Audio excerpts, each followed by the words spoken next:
हे माझं गवती चहाचं झाड आहे.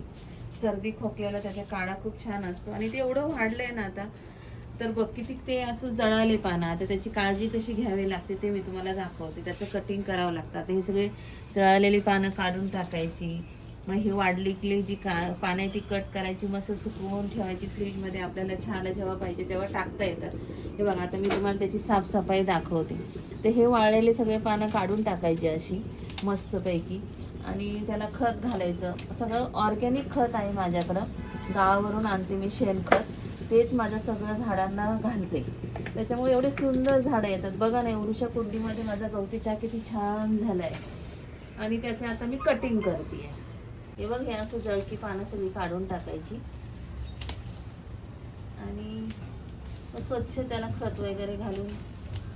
आता एक तर पाऊस येतोय म्हणून त्याची आता ही पावसाच्या पूर्वीची तयारी. एक एक एक एक एक एक झाडांची निगा कशी राखायची. आता हा कट करून टाकते, कारण तो सुकायला लागलाय.